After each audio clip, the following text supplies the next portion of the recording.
Donald Trump assuming the presidency is certain to usher in changes in U.S. foreign policy and the U.S. role in the world.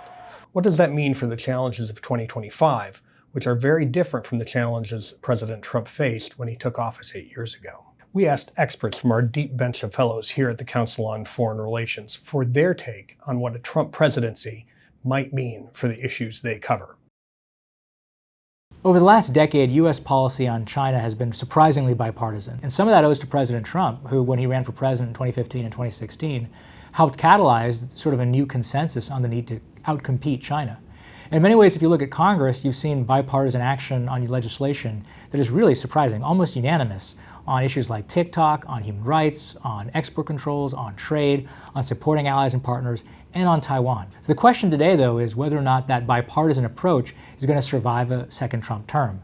I think the prospects are good that bipartisanship will endure in Congress, but will the president remain a part of that bipartisan consensus, or will he go his own way? And if he does go his own way, that could look like trying to strike big trade deals with China that might not necessarily be consistent with the larger bipartisan approach that's been developing over the last decade. For all of President Trump's talk about America first, I think that his administration is likely to be quite active in the Middle East. The president wants to focus on expanding the Abraham Accords, his signature achievement in the Middle East during his first term in office, and he'd really like to loop the Saudis into an expanded circle of peace, as people refer to it. Another priority for President Trump, now that there is a ceasefire in the Gaza Strip, is to revive his deal of the century. That was the president's effort to forge a two-state solution between Israelis and Palestinians that happened during his first term. The president sees himself as a great deal maker, and he's likely to revive that effort once again, despite the fact that it was heavily favored against the Palestinians, who rejected the original plan out of hand. The region today has changed from 2020 when President Trump left office. Today, Iran is much weaker than it was then. It has suffered a serious defeat in Syria and is no longer capable of dealing with its allies, Hezbollah and Hamas, who are either degraded or destroyed. Its economy is much weaker because of various internal mismanagement, inflation, unemployment, and budget deficit. However, its nuclear program is also much vaster.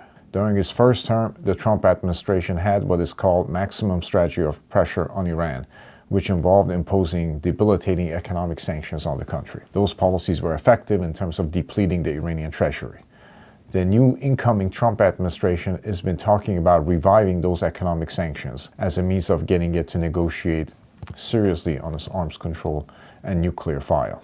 The Iranian government seems to be willing to negotiate with President Trump as a means of forestalling sanctions and preventing that pressure strategy from being imposed. There certainly is a willingness to negotiate. It is hard to see at this point if there is willingness to compromise. I think the first and immediate challenge for him will be the Syria conflict. It's something that he had not foreseen. How do you contain and control the situation that is in American interests? And how do we work with our allies and friends in the region to ensure that Syria, A, does not become a spillover into Lebanon, into Israel, into Egypt and Jordan and elsewhere, but more importantly, that the situation in Syria does not motivate other rebel groups then to turn on some of our allies in the region, but also governments that are seen to be oppressive by our standards in the Middle East. Trump is likely to impose some sort of tariff across the board on every country in the world. What does that mean? Well, he said that potentially it could be a 10, 20, 60% tariff. The numbers have varied. We don't know exactly what he's going to impose, but we do know that tariffs are coming in one way or another. And he wants them to apply to everyone to ensure that there is no leakage of only applying them to some countries. And so that could be a big shock to globalization, a push towards deglobalization. But I think paradoxically, this is not the most important challenge that Trump poses. I think the bigger question surrounding Trump's presidency this time around is going to be about inflation. He comes to power promising to do three different things. One is to extend the tax cuts that he had the first time and to tolerate a big budget deficit. That's inflationary. Second is to remove a lot of labor from the country by kicking out immigrants. If you reduce the labor supply, the cost of labor goes up, so that's inflationary. And then the third thing is, of course, the tariffs again. That also is a direct way of pushing up prices of imported goods. Last time around, when Trump pursued a similar policy mix, the American economy was quite in need of an inflationary stimulus. It was still in the grip of the post-2008 financial crisis regime of very low inflation. It needed to escape that low inflation. So in a funny way, the inflation impulse from Trump was a good thing. This time, we've just come off COVID, a period of very high peacetime inflation, and an inflationary impulse is not a good thing. That's the main challenge that I foresee. Trump's overall approach to Ukraine and Russia is, at least in general terms, pretty easy to predict. He said he wants to end the war through negotiation, meaning neither side gets everything that it wants. He also wants to lower tensions in Russian-American relations, which have had experts worrying about World War III.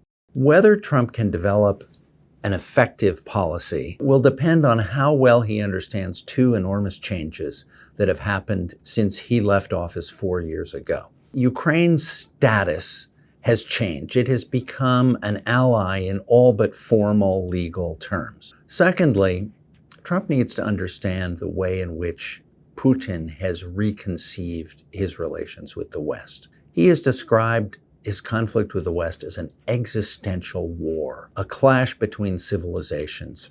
He has staked his reputation on the outcome of this conflict. This is not a struggle in his eyes from which, once it's ended, you return to business as usual. So the biggest concern on the European side is the question of tariffs. If Donald Trump imposes tariffs on the member states of the European Union, that can mean a serious hit to the GDP growth and to the economic prosperity at a time when relations with China are also deteriorating. The second concern for the European Union and for Europeans is that Trump will cut military and financial help for Ukraine, which would mean that the European Union could be faced with a Russian advance in its neighborhood in Ukraine and cannot make up for the loss of US support, especially of military support.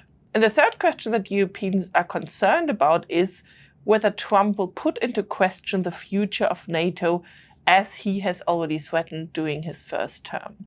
There is high anxiety within NATO itself, as well as throughout Europe, about whether Trump might withdraw from NATO during his second term or do some irreparable damage to the Atlantic alliance.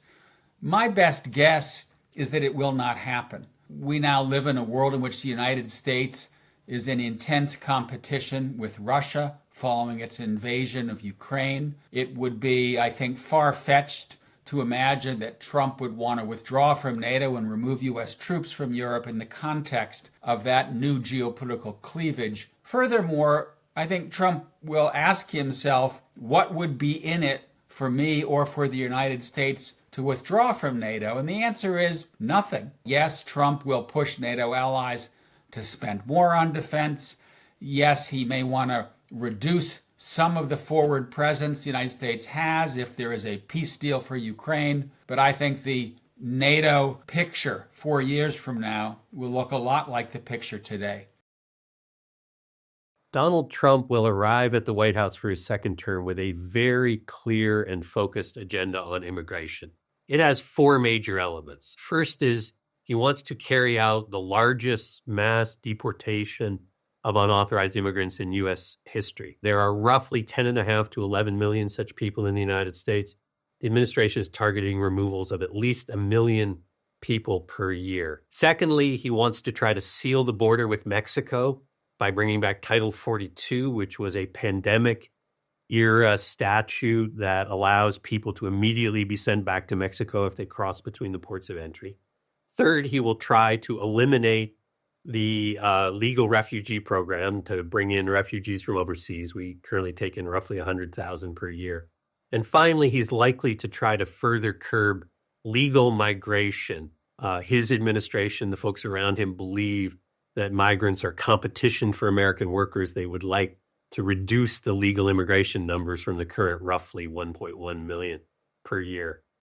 unauthorized migration, fentanyl. These were some of the issues at the centerpiece of Donald Trump's 2024 campaign. They were part of the reason that voters elected him to a second term in office.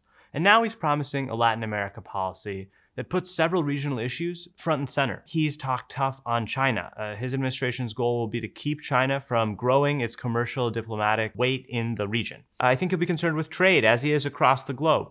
This will be an administration that's looking to renegotiate the USMCA even ahead of schedule. Third, he's concerned with fentanyl and flows of deadly drugs, even promising or threatening unilateral military strikes on fentanyl processing labs on Mexican territory. What might we expect from a President Trump administration on energy and climate issues in 2025? President Trump will want the United States to continue to expand its global lead in the production of oil and gas. Around the world, the United States will look for markets, for example, for exports of liquefied natural gas. And you can expect a clean break from Biden administration policy that had paused new approvals of export terminals for liquefied natural gas. Expect President Trump to leave the Paris Agreement and stop sending US delegations to the annual UN summits. Although the Trump administration is not going to be very forward-leaning on either climate or clean energy, do expect that there will be some bright spots for policies that enable America to be globally competitive in a subset of palatable clean technologies, whether advanced nuclear power, which is popular with Republicans, or advanced geothermal energy, a renewable source that has links to the oil and gas industry. Expect that these sorts of technologies could receive support under a President Trump administration. As you've heard, a second Trump presidency is unlikely to be a business-as-usual presidency on foreign policy. Keep coming to CFR for expert, nonpartisan analysis on these policies and what they mean for the world.